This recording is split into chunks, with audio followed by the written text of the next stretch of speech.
There's three rules in trading. I like to fade the short-term trend in the direction of the long-term trend. I like to put my entries where the masses put their stops. And thirdly, that when I'm right, I want to add to winners. I want to be bigger when I'm right than I am when I'm wrong. And if there's one secret to making lots and lots and lots and lots of money in markets, is that you've got to have the strength to add to your winners. Now, most people, in fact, don't do that. And in fact, most people, in fact, add to the losers. Here, back again.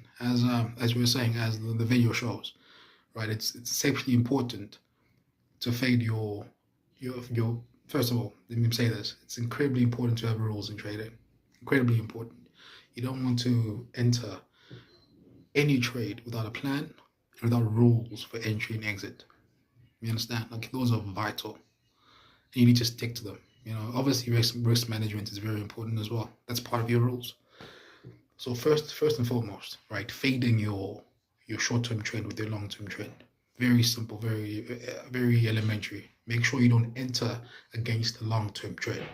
So even if it's short-term, make sure that the long-term trend is in line with your direction of your trade, right? So if the market is bullish, make sure you're buying. If the long-term trend is bearish, make sure you're selling. You don't want to go against those. All right.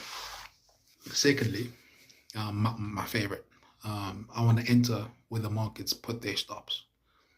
You know what I'm saying? I want to be in where the market, where the masses and the retail traders put their stops. You know, because it's gonna hit, especially when it's the obvious stop, right? You can see a trend. You can see, oh, this is the obvious stop. Where would I have put my stop 6 months ago as a young retail trader? Where would I have put my stop 10 years ago as an entry-level trader?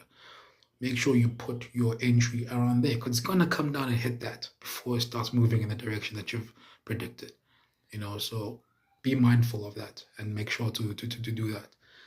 Thirdly, what do you say? Again, one of my favorites.